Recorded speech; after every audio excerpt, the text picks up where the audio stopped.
요엘입니다. 138페이지. 이제 남유다에 대한 예언의 말씀을 오늘부터 함께 7개 선지자의 선지서를 함께 보도록 하겠습니다. 남유다에 대한 선지자들을 기억을 어떻게 하자 그랬죠? 네, 바카스예요 하면서 7개의 선지서를 기억해 보자 라고 말씀을 드렸어요. 한번 기억해 볼까요?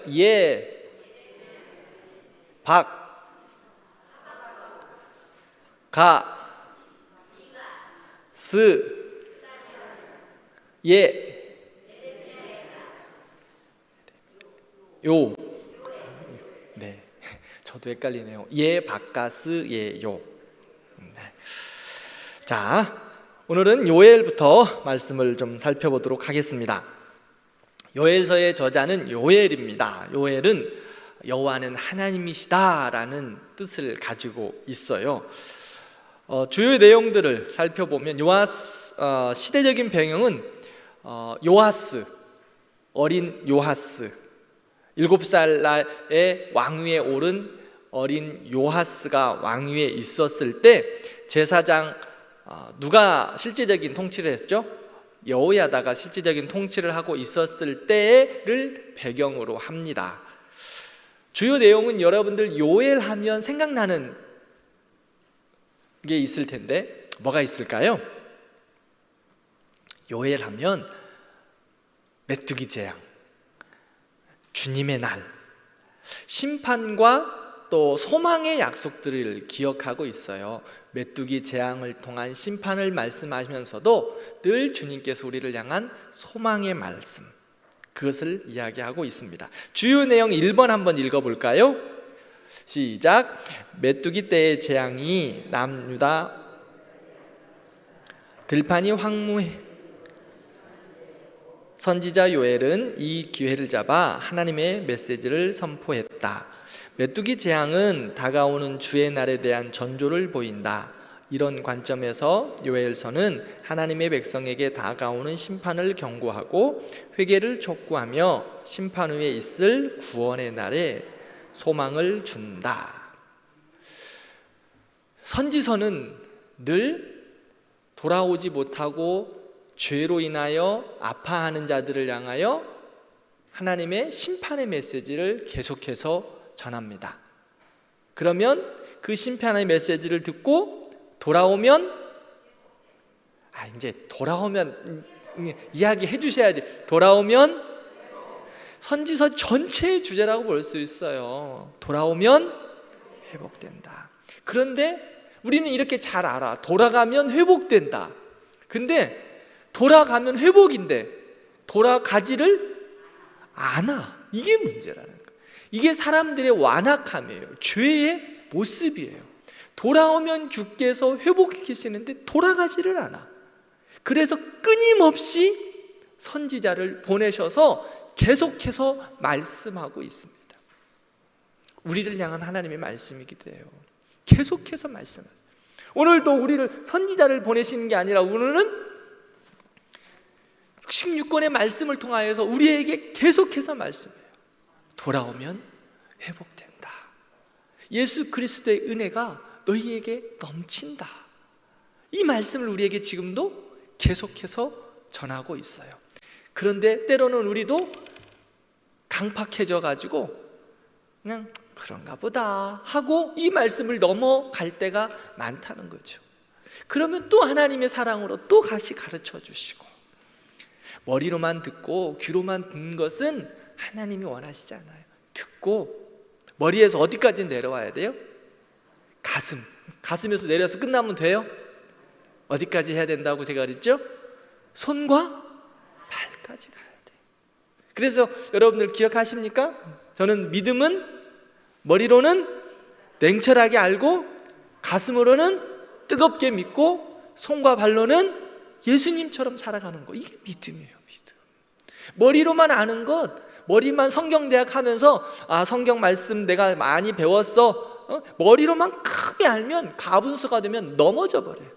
머리에서 멈추는 것이 아니라 가슴으로 내려와서 뜨겁게 믿고 그렇구나 깨닫고 손과 발로 주님처럼 살아가는 거예요.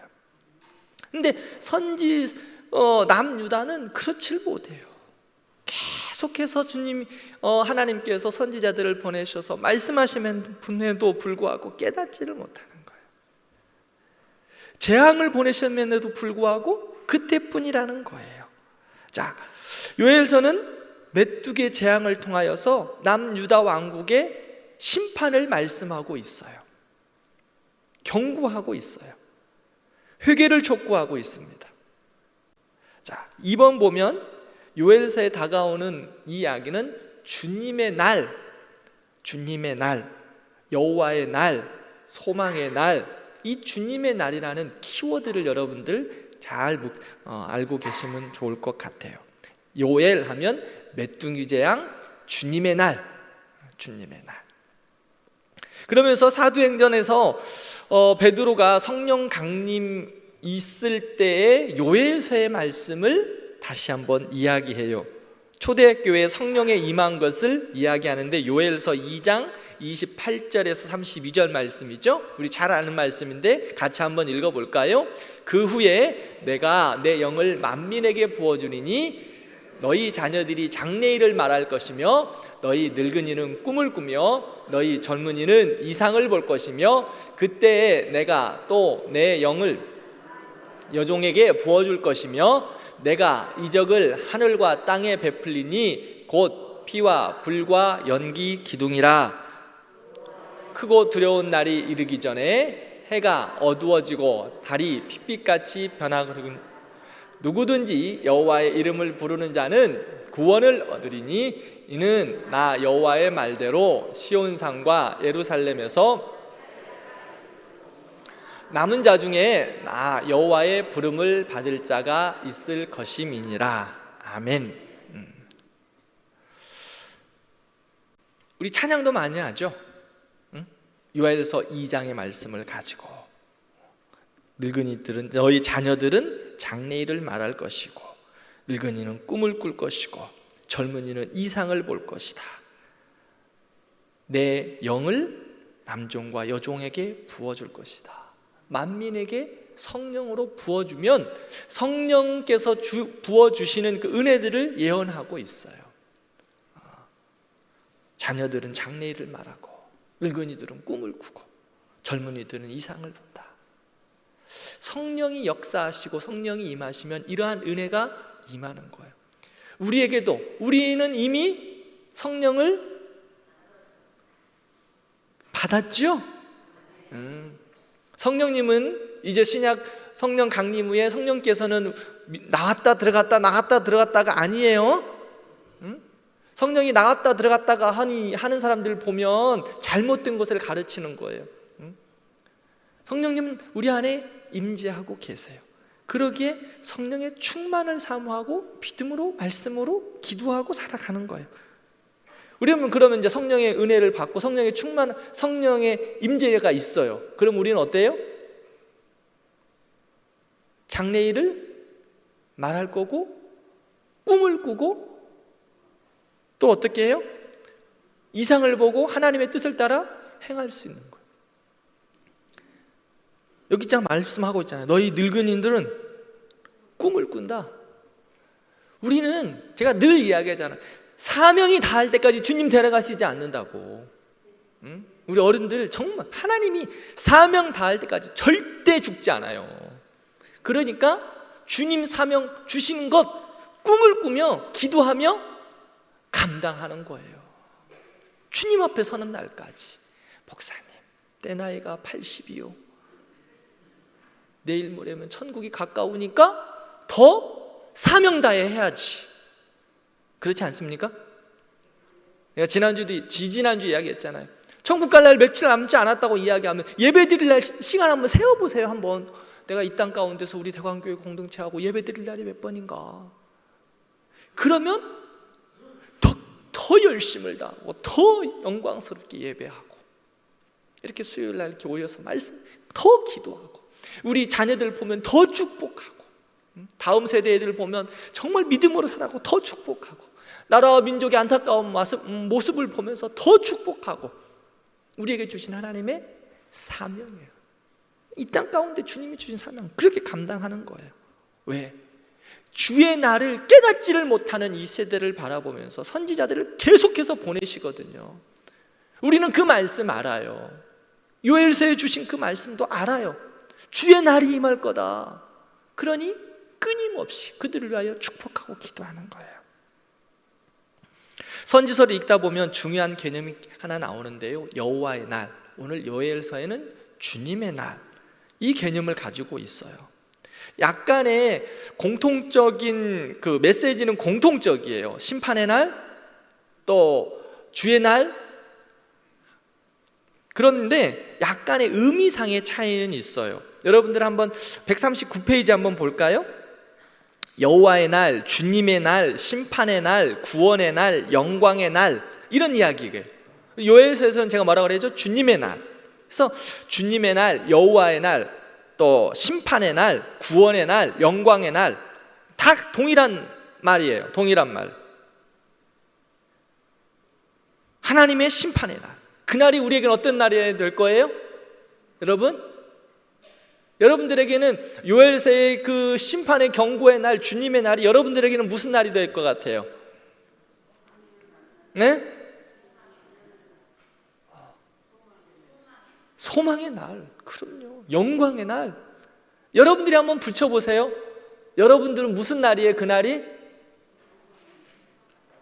자, 여러분들의 말로 한번 붙여봐요. 여러분들은 지금 요엘서에 말하고 있는 주님의 날, 하나님께서 심판의 날, 또 영광의 날, 이 말씀하잖아요. 주님께서 우리를 향한 그 날. 여러분들은 무슨 날이 될 것 같아요? 네? 한번 여러분들 붙여보세요. 여러분들의 말로. 선지자들은 이렇게 이야기했는데 여러분들은 무슨 날이에요? 그날? 자, 그런 날이 될 거죠? 네. 그날이 될 거예요. 그날이 여러분들에게 그날이 되는 거예요. 두려워한 날이 아니라 얼마나 좋아요. 평생 그리며 주님 만날 소망했던 그날. 세상은, 죄는 심판의 날이 될 거지만 우리에게는 가장 행복한 날, 가장 신랑을 기다렸던 신부가 만나는 그날.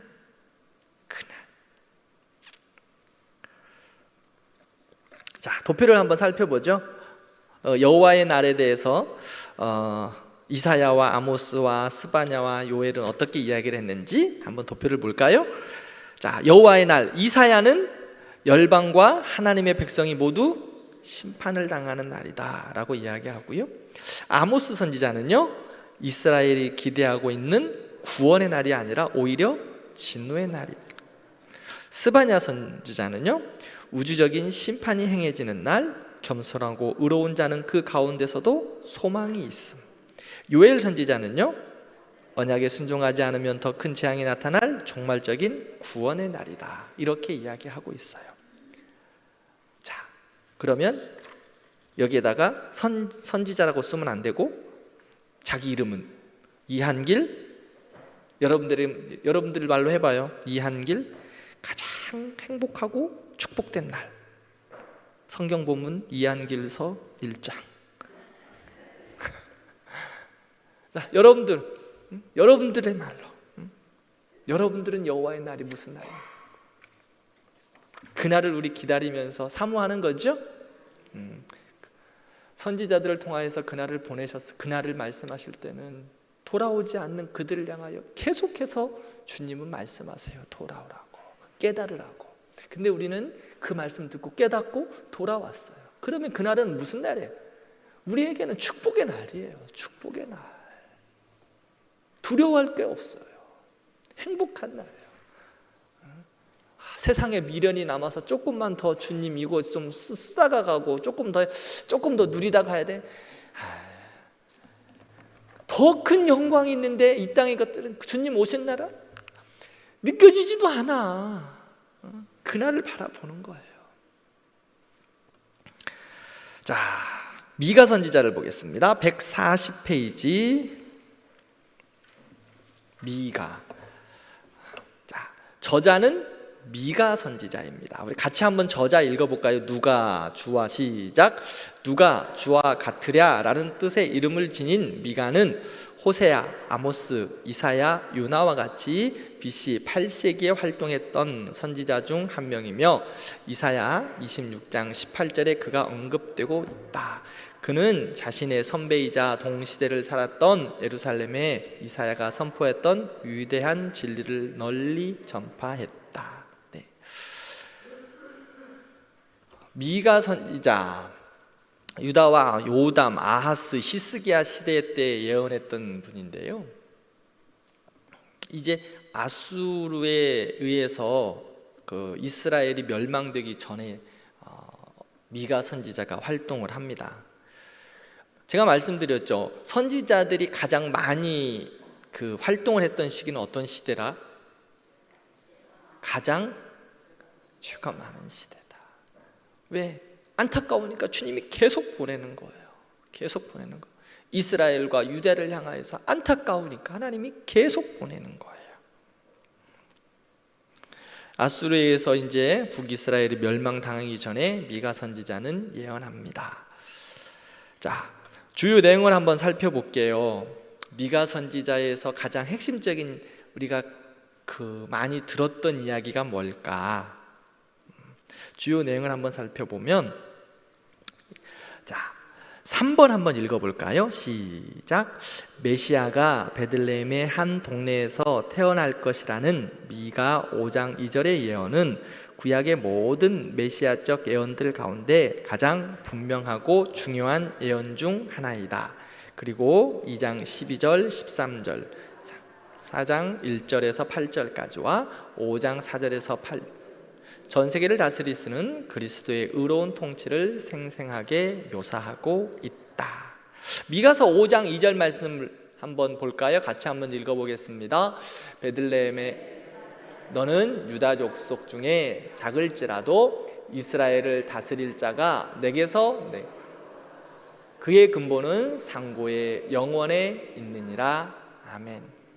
이제 미가 선지자는요, 예수님이 메시아가 베들레헴에서 나온다라고 예언하고 있습니다. 즉 메시아의 탄생에 대해서 구체적으로 예언하고 있어요. 어둡고 캄캄한 이 시대 가운데, 즉 북이스라엘과 유다의 그 암흑과 같은 시대로 넘어가는 그 시대 가운데, 특별히 아수르로 인해서 북이스라엘이 멸망당하는 그 시대 가운데 예수 그리스도 메시아가 베들레헴에서 탄생할 거다라고 구체적으로 소망의 말씀을 전하고 있습니다. 자, 이사야 선지자를 보겠습니다. 우리가 잘 알고 있는 이사야 선지자. 자, 이사야 선지자, 저자는 이사야 선지자고요.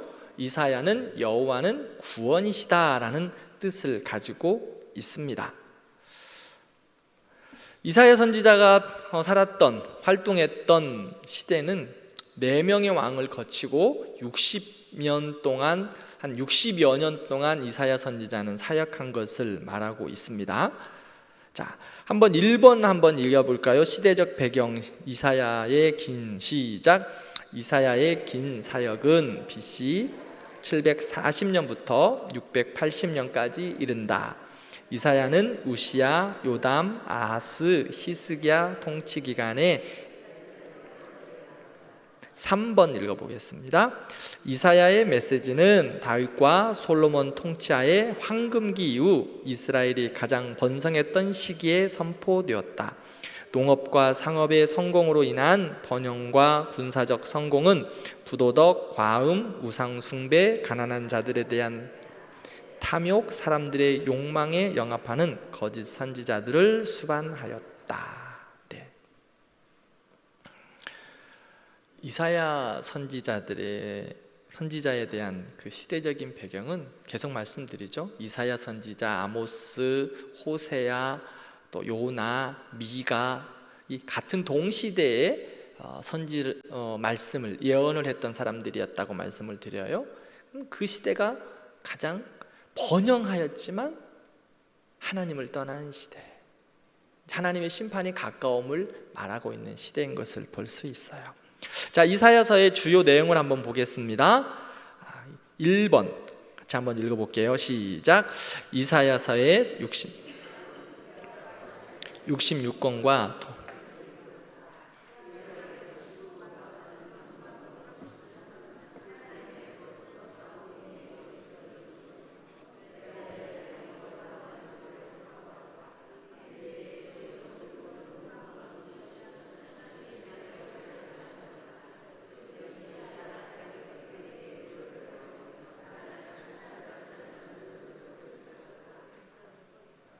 네. 이사야서는 66장이라 그랬죠? 그러면 구약의 39권과 신약의 27권에 대한 부분을 나누어 말씀하고 있는 것과 같다라고 이야기하고 있습니다. 제가 이거 마치고 나서 이사야서의 특징을 한 4가지로 정리해 드리면서 그 부분을 다시 한번 말씀을 드리도록 하겠습니다. 자, 이 142페이지 한번 볼게요. 142페이지 보면 오실 메시아에 대한 예언들과 성취 있죠. 이사야서는요, 예수님에 대한 메시아적인 예언이 가장 많이 들어가 있는 선지서 중에 하나예요. 여러분들 보시면 예언하고 뒤에 성취 있죠. 이렇게 많이 이사야서에 예수님의 예수님의 오심, 메시아에 대한 이야기를 예언하고 있고, 성취된 것은, 성취는요, 이제 이사야서에서 예언한 것들을 어떻게 성취되었는가, 신약의 사복음서의 말씀들을 가지고 기록되고 있어요. 여러분들이 한번 이사야서에 나오는 메시아의 예언들이 참 많은데, 이사야서는 이 메시아에 대한 예언, 이것만 기억하셔도 돼요. 이사야 선지자를 통하여서 메시아의 예언이 가장 구체적으로 많이 기록되어 있다. 그래서 이 예언들을 여러분들이 집에 가셔서 한번 읽어보시고, 이 성경 한번 찾아보시고, 그 다음에 성취 있죠. 성취. 그러면 이사야를 통하여서 예언한 것을 하나님이 어떻게 성취하셨나? 한번 성경 구절 다 있잖아요. 처녀에게서 태어날 것이다. 이사야 7장 14절. 성취, 동정녀 마리아에게서 나셨다. 누가복음 1장 26절에서 31절. 한번 두 개를 비교해 보시면서 여러분들이 이사야에서 딱 꽂아놓고, 그 다음에 신약 성경 한번 찾아보고, 이렇게 한 번씩 여러분들이 집에서 꼭 한번 찾아보세요. 예언과 성취, 이사야서에 나타난 예언과 성취가 어떻게 이루어졌는가 한번 꼭 여러분들이 성경을 한번 찾아보시면서 읽어보시면 예수님에 대한 귀한 마음을 여러분들이 알게 될 것입니다. 그 다음에 143페이지 보면 손에 잡히는 성경 이야기 있죠? 이사야서에 나오는 키워드예요. 거룩, 위로, 종, 부르심. 이사야서에 나오는 가장 중요한 핵심 키워드, 거룩, 위로, 종, 부르심, 이 4가지를 조금은 자세하게 기록해 두었어요. 그러니까 여러분들이 한번 이것도 집에 가셔서 한번 읽어만 보시면 이사야서의 내용이 이렇구나, 이사야서의 가장 이사야 선지자를 통하여 중요하게 말씀하신 것이 이것이구나. 거룩함, 종, 그 다음에 위로, 부르심, 이 말씀들이구나 라고 여러분들이 크게 이사야서를 이해하실 수 있습니다. 그러니까 이 4가지 중요 키워드만 알아도 이사야서가 이런 내용이구나 라고 알 수 있으니까 꼭 한번 읽어보시면 좋을 것 같습니다. 자, 이사야서의 한번 특징을 한번 보겠습니다. 한번 좀 띄워봐 주세요. 자, 첫 번째, 이사야서는 성경의 축소판입니다. 미니 바이블이라고 불려지는 성경이에요. 그래서 이사야서는 몇 장? 66장이에요. 그래서 구약 39권, 신약 27권의 축소판이다 라고 말하고 있습니다. 1장에서 39장을 보면은요, 하나님의 거룩함과 공의에 집중적으로 말씀하고 있어요. 그리고 유다에 대한 경고와 심판을 이야기하고 있습니다. 이스라엘의 범죄로 인한 여러 가지 죄악들에 대해서 심판을 1장에서 39장에 대해서 계속해서 말씀하고 있어요. 즉 여러분들이 이사야서를 보면 1장에서 39장을 보면 참 마음이 무거워요. 어찌 보면 그 법원에 가면 검사가 이 죄인에 대한 그 죄의 목록들을 하나하나 범죄들을 낱낱이 이야기하는 것과 같은 그러한 조금은 무거움이 있는 부분이 바로 이사야서 1장에서부터 39장의 내용이에요. 이스라엘의 죄로 말미암아 발바닥에서부터 머리 꼭대기까지 끝까지 하나도 곪지 않고 터지지 않은 곳이 없다고 말하고 있어요. 그래서 1장에서 그 39장을 보면 구약의 그 어려움들, 죄로 인하여서 무너진 것들 이야기하고 있어요. 그러면서 소망의 메시지를 던지기는 합니다. 그러나 구체적으로 하나하나 일일이 이렇게 죄에 대한 아픔들에 대한 이야기를 하고 있어요. 두 번째 40장부터는 이제 66장까지는 어떠해요? 과거가 아니라 예수 그리스도 신약이잖아요. 미래에 대한 소망을 이야기하고 있어요. 즉 예수 그리스도를 통한 메시아를 통한 회복과 구원과 소망을 선포하고 있습니다. 즉 메시아가 자기 백성에게 위로를 가져오고 하나님의 나라를 이룰 것이다. 즉 40장부터 소망의 메시지. 그래서 이사야서를 보면은요 1장에서 39장까지는 너무 마음이 무거운데 40장부터 한번 읽어보세요. 막 할렐루야가 넘쳐 흘러요. 할렐루야. 와, 그렇지. 그렇다고 또 이사야서 40장부터만 보지 마시고 40장부터 말씀을 보면 너무 행복해요. 백성들을 위로하고 치유하고 새롭게 하시고 그 말씀들이 계속해서 나오고 있습니다. 두 번째 이사야서의 특징은요 심판과 구원의 책이에요. 즉 전반부에는 제가 뭐라고 말씀드려요? 구약의 말씀처럼 죄에 대한 일일이 나열되어진 모습이지만 그것으로 끝나는 것이 아니라 40장 이후에 회복과 구원에 대한 이야기를 하고 있어요. 세 번째, 어떤 선지서보다도 활동하게 메시아에 대한 예언들이 많이 있어요. 메시아에 대한 예언. 그래서 제가 아까 예언과 성취 한번 여러분들이 읽어보라 그랬죠?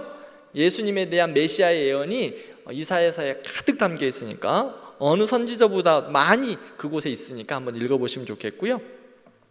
예수 그리스도의 영광과 사역의 모든 측면들을 하나하나 잘 설명해 주고 있어요. 즉 예수님에 대한 성육신 40장 이후부터 보면 예수님에 대한 성육신, 인격, 순종 이러한 메시지들, 기적 이런 메시지들이 가득 담겨져 있습니다. 그래서 이사야서 40장부터 66장의 이후의 말씀들을 보면 메시아에 대한 구체적인 예언들이 아주 가득 담겨 있는 것이 바로 이사야서의 특징이에요.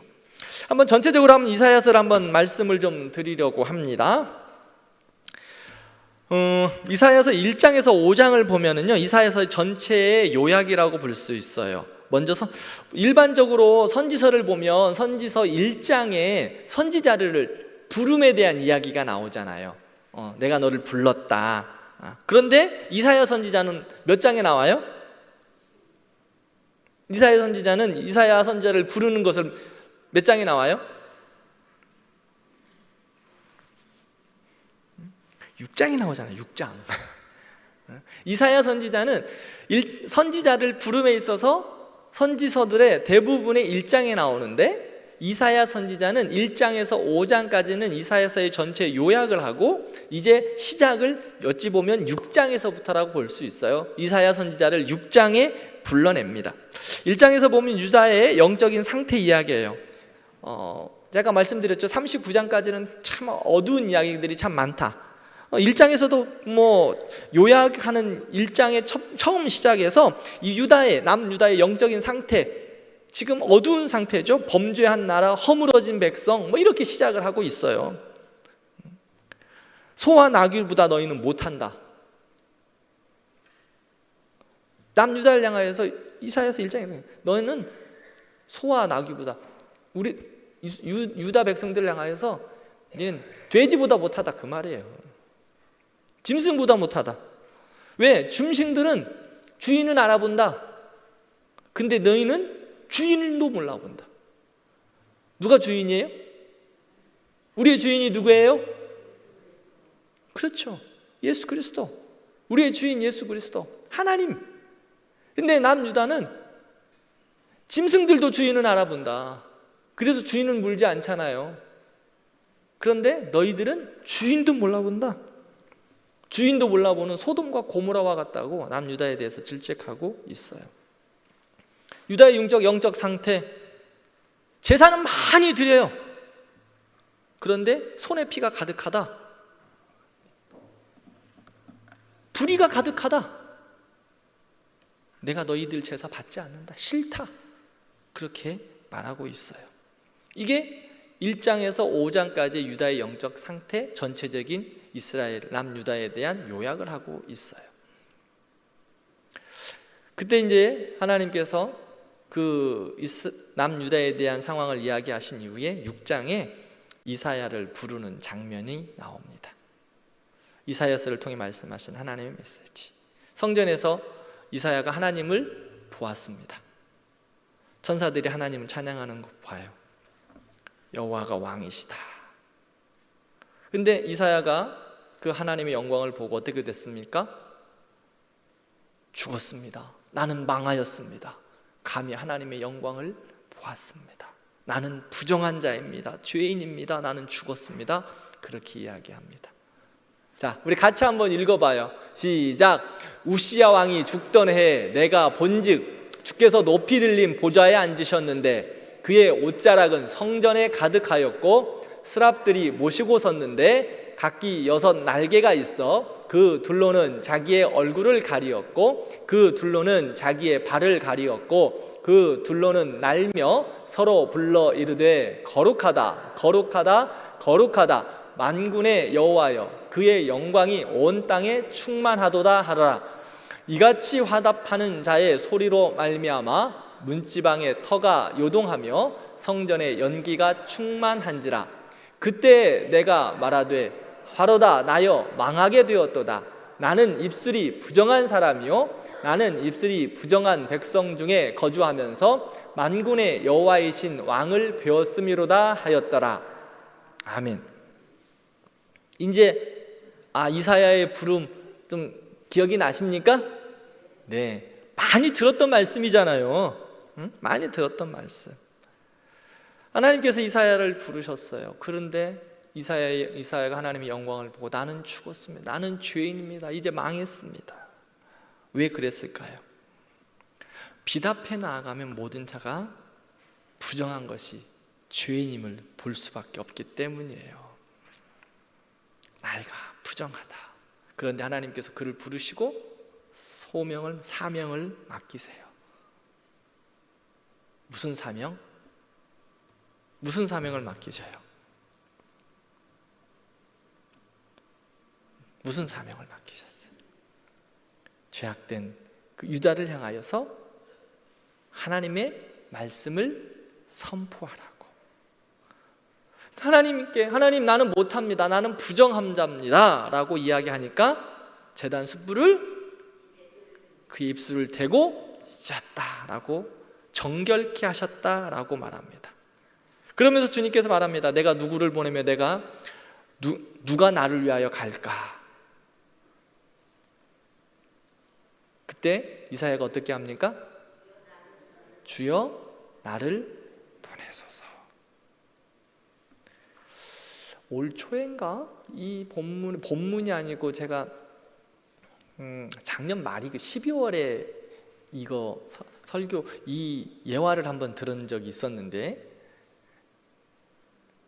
기억하세요? 감사해요. 기억을 못해야 또 하지. 우리 내년도에 사역 신청하십시다. 여러분들 교회에 여러 가지 사역들이 있으니까 봉사로, 안내로, 뭐 주차로 봉사하실 분들 아마 제가 신청하자고 하면서 그때 이 설교를 하면서 이사야 이야기를 했던 것 같아요. 그래서 이사야 선지자가 누가 주님께서 말씀해요. 누가 나를 위하여 갈까? 라고 이야기하니까 이사야가 손들었던 거예요. 저요, 주여 나를 보내소서. 그때 한번 제가 이 히브리 말을 한번 썼던 것 같아요. 힌내니 저요. 초등학교 가면 1학년, 요즘은 모르겠어요. 선생님이 뭐 물어보면 선생님 저요, 제가 알아요, 저 시켜주세요 하는 그런 모습. 누가 너희를 위해서 누가 날 위하여 갈까? 그때 다 손들었는데, 내가 그때 영상 내가 다 캡처해놨어요. 내가 그때 그 이야기 했잖아. 이제 기억나시죠? 내 영상 다 기억하고 있다고. 근데 저만 기억할까? 아마 하나님이 탁 사진 찍어 놓으셨어. 그때 손들고 안 하시는 분들 알아서 해요. 하나님이 사진 찍어 놨다니까. 여러분들의 사명을 위하여 다 손들었다. 그때 내가 저요 하고 다 손들었다고. 다시 한번 해볼까요? 응? 내가 누구를 보내며 누가 나를 위하여 갈까? 아이, 그렇게 작게 해가지고 뭐, 이제 사진 찍었다 그러니까 두려운가 봐. 응? 다시 여러분들 우리 같이 그렇게 의지적으로 고백하고 믿음으로 반응하면서 하는 거예요. 내가 누구를 보내며 누가 나를 위하여 갈까? 저요. 다시 한번 누가 갈까? 저요. 이사야의 고백이 여러분들의 고백이에요. 우리의 고백이잖아요. 누가 나를 위하여 갈래? 하나님, 난 부정해요, 나 부족해요. 그러면 우리 주님께서 뭐라고 그랬어요? 제단 숯불, 너 부정한 거, 부족한 거 알아. 제단 숯불 내 입술에 대니 내가 어찌 주저할까? 주여 나를 보내줘서. 너 부족한 거 알아. 너 못난 거 알아. 너 연약한 거 알아. 그런데 예수 그리스도가 너희 안에 계시니, 성령이 우리 안에 계시니 너는 부족한 것이 없어. 너를 통하여 하나님이 역사하는 거야. 그러므로 우리는 손들면 돼요. 손들고 하는 거예요. 주님, 저요, 저 못하지만 제가 해보겠습니다. 지금 이사야의 고백이에요. 이사야의 고백. 우리는 이사야보다 더 능력 있는 사람들이에요. 왜요? 주의 성령이 우리와 함께 하잖아요. 주의 성령이 우리와 함께 적극적으로 반응하는 거예요. 모세는요, 하나님이 불렀을 때 어떻게 했어요? 자꾸 뺐어요. 핑계를 많이 대. 핑계 많이 대니까 어떻게 돼요? 하나님이 40년 동안 사람 만들었어. 사람 40년 동안. 어디에서? 광야에서. 자, 여러분들 잘 생각해요. 불렀을 때 저요 하고 가는 것이 나을까? 아니면 모세처럼 도망갈까? 안 된다고 하면 하나님의 사람들은 하나님의 뜻을 이루어서 반드시 써요. 하나님은 실수하지 않아요. 여러분들을 하나님의 자녀로 부른 거 하나님이 실수하셨습니까? 실수했나? 우리 인생들은 그럴 때 있어요. 이거 안 낳고 싶었는데 실수해갖고 낳았어. 그런 분들이 쓰시잖아요. 그런데도 예쁘잖아, 나오고 나면. 예전에는 뭐 7, 8 막 이렇게 낳았는데 이거 안 낳으려고 그랬는데 어디 실수해가지고. 인생은 실수해. 인생은 실수한다. 그런데 하나님이 우리를 부르심은 하나님이 우리를 자녀로 삼으시고 우리를 낳으셨다라고 말하는데, 하나님 우리를 낳으신 거는 하나님은 실수하지 않아요. 하나님 우리에게 실수 없어요. 그리고 우리에게 말해요. 너네는 보배롭고 존귀한 자다. 너는 실수해서 난 게 아니야. 그리고 우리에게 사명을 맡기시는 거예요. 그러면 감당하는 거예요. 근데 모세는 그럼에도 불구하고 빼는 거야. 그러니까 40년 동안 광야에서 40년 동안 뺑뺑뺑뺑 돌아요. 그리고 40년 나이 80이 되어서 그때사 다시 하나님이 또 부르시거든. 또 핑계 대는 거야. 그때는 이제 하나님이 화내시는 거야. 죄송합니다, 너 죽을래? 3번이나 또 빼거든. 그러니까 주님께서 말씀하신 거예요. 하나님이 3번, 또 첫 번째는 또 불렀는데 또 핑계 대는 거야. 오케이, 그래도 할 수 있어. 2번째, 할 수 있어. 3번째 핑계. 하나님도 화가 나죠. 너 죽어? 이제 죽기는 싫으니까 네, 알겠습니다. 그때 되는 거예요. 우리는 그때까지 가지 말자고요. 네? 우리 그때까지 가지 말자고. 에레미야도 보면은요, 처음에는 하나님, 나는 아닌 것 같아요 라고 이야기해요. 에레미야 선지자도. 그런데 이사야처럼 우리 적극적으로 하나님의 부르심 앞에, 하나님이 누가 날 위하여 갈래? 누가 누의 주의 몸된 교회를 위하여 누가 헌신할래? 누가 하나님의 나라와 주의 몸된 교회와 성도들을 위하여 누가 감당할래? 말하면, 말씀하시면 빼지 말고, 주저하지 말고 그냥 손드는 거예요. 손드는 거예요. 하나님, 내가 조금 능력이 부족한데요, 내가 좀 한번 해보겠습니다. 그러면은요, 하나님이 다 부어주셔서 능히 감당할 수 있도록 해요. 우리 안에 계신 성령께서 능히 감당하게 하신다고요. 7장부터 12장을 보면은요, 유다의 문제와 해결에 대한 본보기를 이야기하고 있어요. 하나님은 아하스 왕의 일어난 일들을 통해서 이스라엘을 어떻게 구원하실까 본보기를 보여줘요. 이사야 선지자가 불렀을 때 우시야 왕이지만 이사야의 활동은 아하스예요. 이사야 선지자가 아하스에게 가서 두려워하지 말라고 해요. 그런데 아람 왕이 쳐들어왔거든요. 그런데 두려워하고 있었어요. 그래서 이사야가 아하스 왕에게 가서 두려워하지 말라. 하나님이 이 모든 것들을 다 해결해 주실 것이다. 유다를 지키시고 회복하실 거다. 믿지 않아요, 왕이, 아하스 왕이. 그때 이사야 선지자가 이야기합니다. 7장 14절 같이 한번 읽어볼까요? 제가 읽어드릴게요. 그러므로 주께서 친히 징조를 너희에게 주실 것이라. 보라, 처녀가 잉태하여 아들을 낳을 것이요 그의 이름을 임마누엘이라 하리라. 안 된다고 하는 아하스 왕에게 하나님은 말씀하는 거예요. 이사야 선지자를 통하여서 처녀가 잉태하여 아들을 낳을 거다. 즉 예수 그리스도의 오심을, 메시아의 탄생을 이야기하고 있어요. 하나님은 하나님의 일을 기적처럼 일하실 것이다. 그 이야기를 하고 있습니다.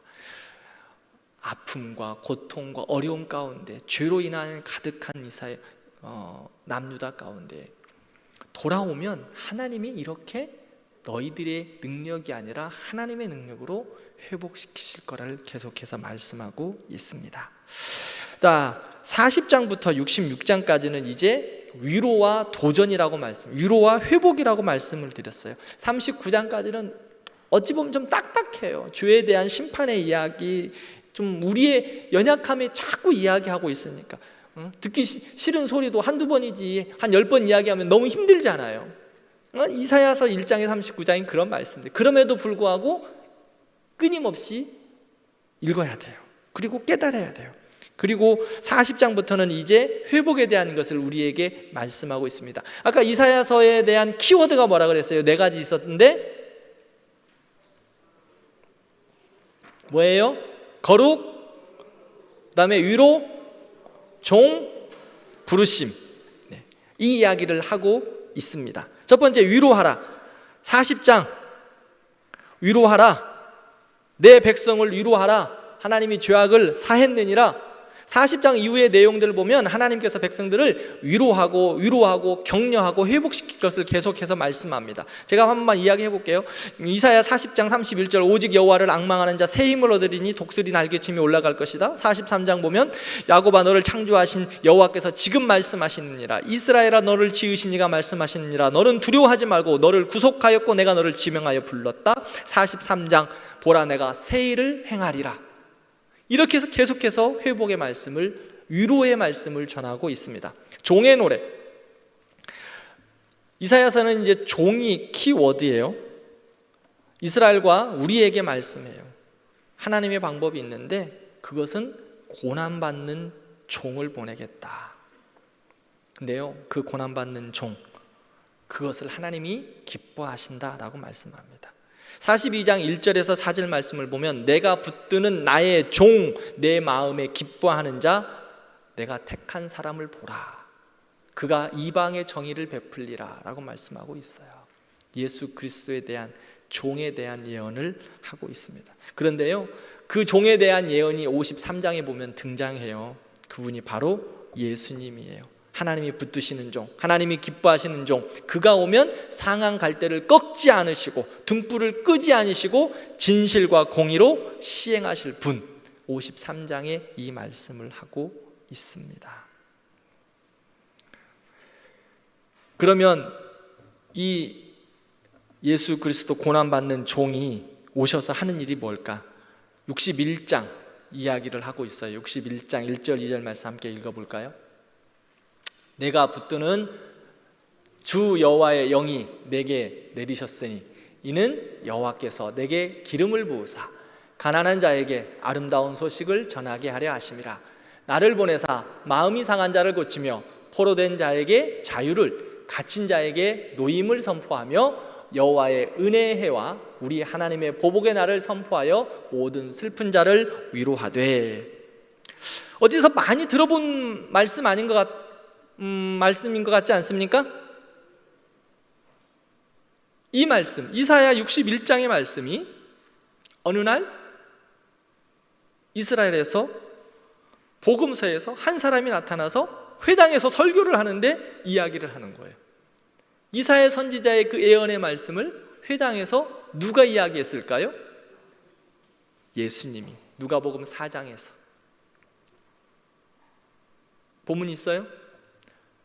주의 성령이 내게 임하셨으니 이는 가난한 자에게 복음을 전하게 하시려고 내게 기름을 부으사 나를 보내사 포로된 자에게는 자유를, 눈먼 자에게 다시 보게 함을 전파하며 눌린 자를 자유롭게 하시고. 이사야서 61장의 메시아 예언의 말씀을 예수님께서, 그 예수님께서 회당 가운데 오신 예수님이 회당에서 선포하고 있습니다. 종의 노래, 이것을 종의 노래라고 이야기하는데 이 종의 노래를 예수님이 메시아로 오셔서 회당에서 부르시는 거예요. 그리고요, 그 예수님이 이 종의 사역을 이루시면서 우리를 초청하십니다. 우리를 초청하세요. 이사야서 55장 1절을 보면 목마른 자들아 다 내게로 오라. 돈 없는 자도 와라. 나에게 와서 물을 먹고 회복해라. 돈 없이 먹고 와버시 와서 포도주와 젖을 사라. 주님께서 우리를 초청하십니다. 가난한 자, 힘든 자, 어려운 자들에게, 모든 죄로 눌린 자들에게 자유를 허락하여 주시고 우리를 초청하세요. 그 예수 안에서 살아가라고. 그러면서 이사야서 58장에 참 제가 좋아하는 말씀 중에 한 말씀인데요, 물된 동산 같다. 물이 끊어지지 아니하는 샘과 같은 은혜를 우리에게 주신다. 그분과 함께 있으면, 그분과 함께 있으면, 그분이 우리를 초청해요. 사랑하는 성도 여러분, 그분이, 예수님이 우리를 초청하셨어요. 목마른 자들아 다 내게로 오라. 수고하고 짐진 자들도 다 내게로 와라. 내게로 와서 쉬어라. 내게로 와서 먹고 마셔라. 그래서 물된 동산과 같은 그러한 은혜가 너희들에게 있으면 좋겠다. 나는 끊어지지 않는 샘과 같은 은혜를 너희에게 주겠다. 사랑하는 성도 여러분, 우리가 이 예수님하고 이렇게 좀 행복한 믿음의 생활이 되었으면 좋겠어요. 세상은 조금은 어렵죠. 이사야 선지자 시대에 정말 어두웠어요. 그 어두움 가운데 이사야 선지자 주님의 메시지, 예수 그리스도의 메시아에 대한 예언을 하는 거예요. 1장에서 39장 어찌 보면 캄캄 그 자체예요. 캄캄 그 자체. 근데 40장부터 위로하시고 우리를 다시 한번 회복시키시는 종의 노래를 부르시고 우리를 초청하세요.